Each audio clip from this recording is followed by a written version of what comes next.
Bismillahirrahmanirrahim. Alhamdulillahi Rabbil Alamin.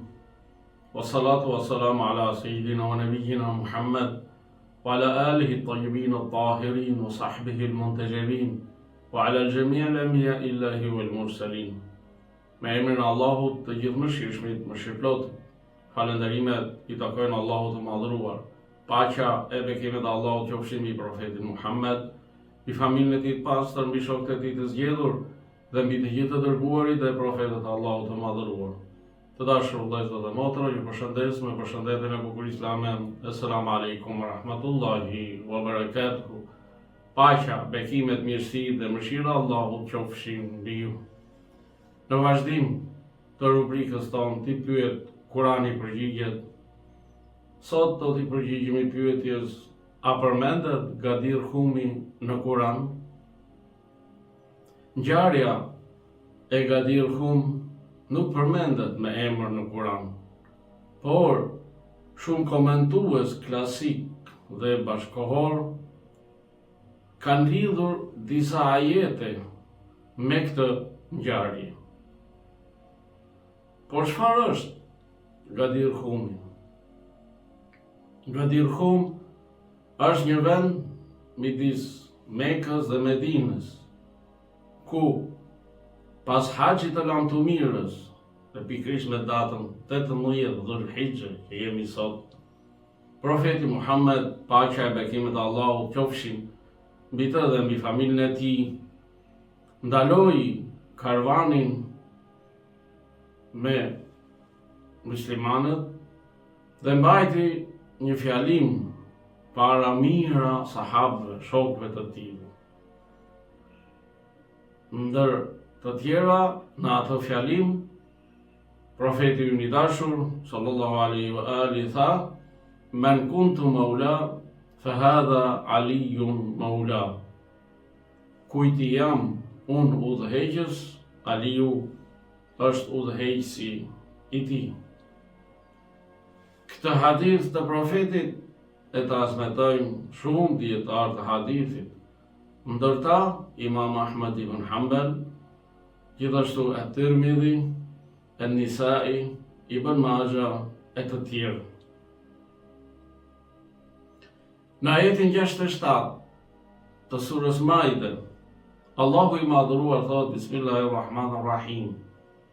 Ya ayyuhar rasul balligh ma unzila ilayka min rabbik wa in lam taf'al fama ballaghta risalata wallahu ya'simuka minan nas inna Allaha la yahdi al-qawma al-kafirin.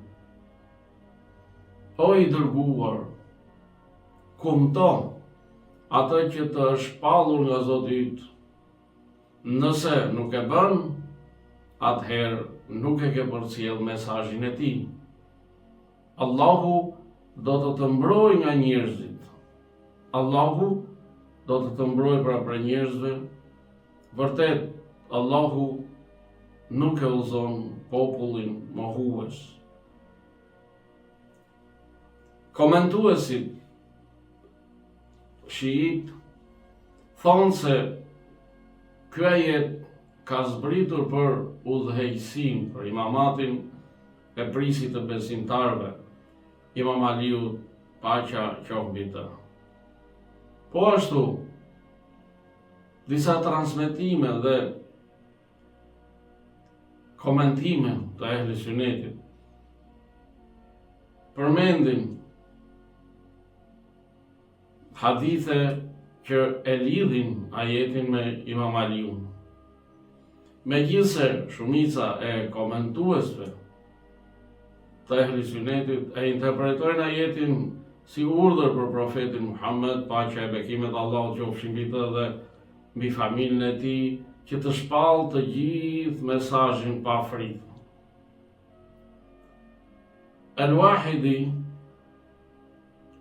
ka transmetuar me zinxhirë transmetimi nga Abi Sa'id al-Khudri, I cili ka thënë: ky ajet ka zbritur në Gadir Hum, fill pas haxhit të lamtumirës për Ali ibn Abi Talibin. Pra ajeti, sipas komentuesve, sipas transmetimeve, ka zbritur për udhëheqësim e Imam Aliut, paqja e qoftë mbi të, në atë zonën e quajtur Gadir Hum. Dietari i madh Sujuti dhe Shaukani kanë transmetuar nga Ibn Mas'udi, i cili ka thënë: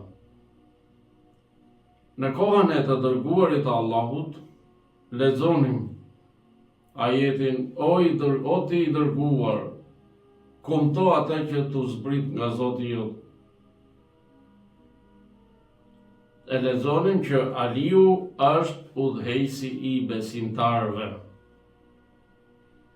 Dhe ky hadith gjendet në Asbabun Nuzul, faqe 115. Kjo është vërtetuar nga rrugë e metoda të shumta të transmetimeve të besueshëm që kanë transmetuar ose që kanë ardhur nga një numër i madh sahabësh, shokët të profetit Muhammed sallallahu alaihi wa alihi. Për atyre sahabëve janë Abdullah ibn Abbas, Abu Sa'id al-Khudri, Al-Bara ibn Azib, Zaid ibn Arqam, Salman Farisi, Abu Dharr al-Ghifari, Ammar ibn Yasir, Miqdad ibn al-Aswad dhe Abu Huraira. Pra, këto gjenden në librin Manhaj fil intima il madhhabi i profesor Saib Abdul Hamid.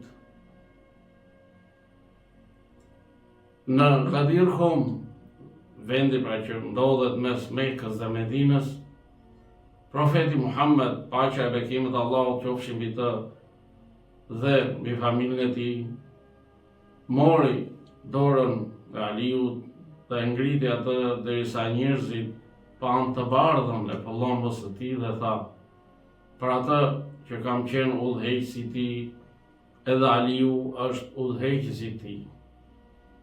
O Allah i plot pushtetshëm, duaje atë që e do Aliun dhe bëhu armik i atij që armiqson Aliun. Përkrahe atë që përkrah Aliun dhe poshtroje atë që e poshtron Aliun. Pastaj, ata të dy profeti dhe Imam Aliu nuk u ndanë derisa zbriti ajeti Bismillahirrahmanirrahim: El-yawm akmaltu lakum dinakum wa atmamtu alaykum ni'mati wa raditu lakum al-islam ad-dina. Sot e përsosa për ju fen tuaj, plotësova ndaj jush dhuntin time dhe zgjodha për ju islamin si fe. Pas kësaj, profeti Muhammed, paqja e bekimet Allahut qofshin mbi të dhe mbi familjen e tij, tha: Allahu është më i madhi ndaj përsosjes së fesë, plotësimit të begative dhe kënaqësisë së tij me mesazhin tim dhe udhëheqjen e Aliut. Sipas dietarëve shiit, ky ajet zbriti pas fjalimit të Gadir Humit dhe lidhet me shpalljen e caktimit e Imam Aliut, udhëheqjes të muslimanëve pas profetit Muhammed, paqja e bekimet Allahut qofshin mbi të dhe mbi familjen e tij. Ndërsa shumica e dietarëve të ehli sunetit, bazuar në transmetime nga Omer ibn Khattab, thonë se ky ajet zbriti në ditën e Arafatit gjatë haxhit të lamtumirës. Megjithatë, ekzistojnë transmetime të tjera historike që e lidhin këtë ajet me Gadir Hum. Pra në literaturat islame përmenden pra transmetime të ndryshme në forma të ndryshme dhe rrugë të ndryshme që e lidhin zbritjen e këtij ajeti pra me Gadir Humin. Nga literaturat e ehlis sunetit që flasin për Gadir Humin janë Manaqibul Khawarizmi, Maqtalul Imam Husein, i po autorit Khawarizmi. Tarjamatul Imam Ali ibn Asakir, Tarikhu Baghdad, Tarikhul Yaqubi, Shawahidut Tanzil, Al-Manaqib ibn al-Maghazil, Tadhkiratul Khawas ibn Jawzi, Faraidu Simtain, Ad-Durrul Manthur i Suyutit, Al-Itqan po i Suyutit, e në të tjera literatura që përmendet nga ndallia pra ngjarja e Gadir Humit. Në ajetin 55 të surës Maide, Allahu i madhuar thot: Bismillahirrahmanirrahim. Innama waliyukumullahu wa rasuluhu walladhina amanu alladhina yuqimuna as-salata wa yu'tuna az-zakata wa hum raki'un. Miku juaj është vetëm Allahu i dërguari i tij dhe besimtarët që falin namazin dhe japin zakatin duke qenë në ruku. Shumë tefsire të hershme përmendin se ky ajet lidhet me një ngjarje kur Ali ibn Abi Talib i dha një lypsi unazën e tij ndërsa ishte në ruku duke falur namazin. Këtë ndodhi e përmendin ndër të tjerë At-Tabari, Al-Wahidi dhe Az-Zamakhshari. Dietarët shiit e konsiderojnë këtë ajet si dëshmi të veçantë për vilajetin, pra udhëheqësinë e Aliut, paqja qoftë mbi ta. Ndërsa shumë dietarë të Ahlusunnetit e shohin si lavdrim të virtytit të tij, pa nënkuptuar domosdoshmërisht emërtim politik.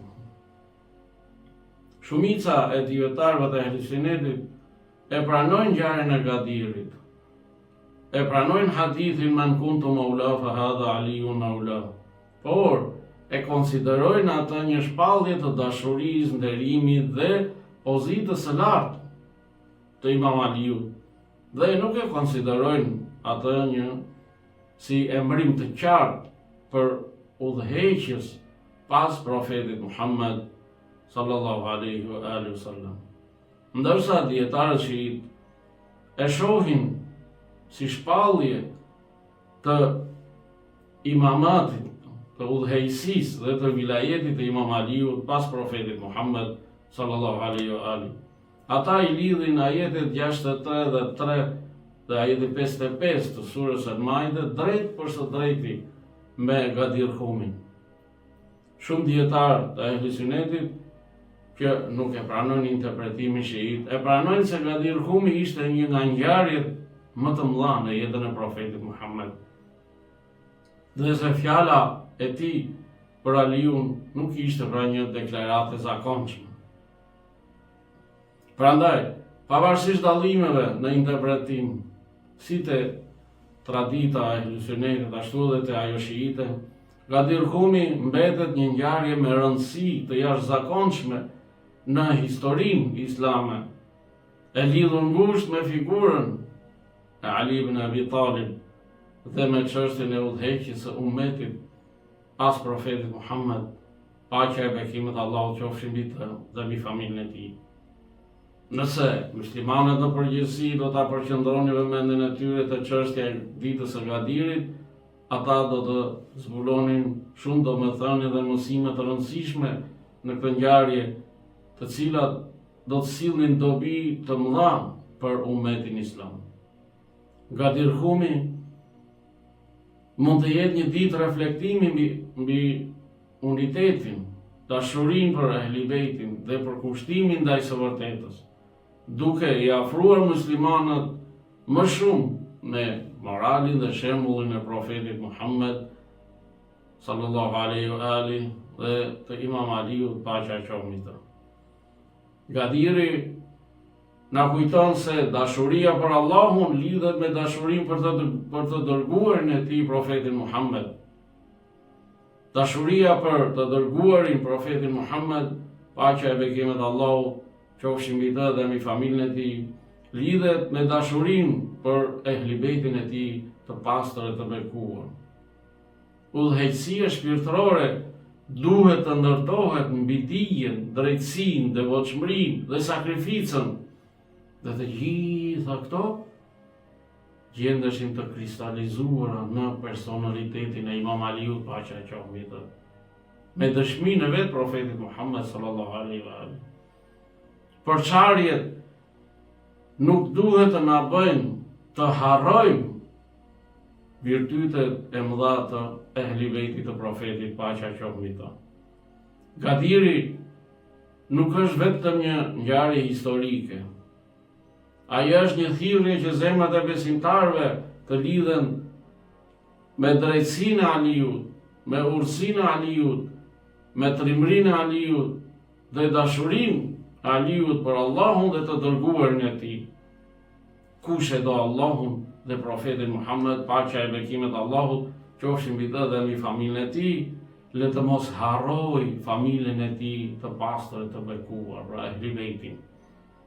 Gadirhumi është një ngjarje që ka lënë gjurmë të thella në zemrat e muslimanëve ndër shekuj dhe na fton të reflektojmë mbi besnikrinë,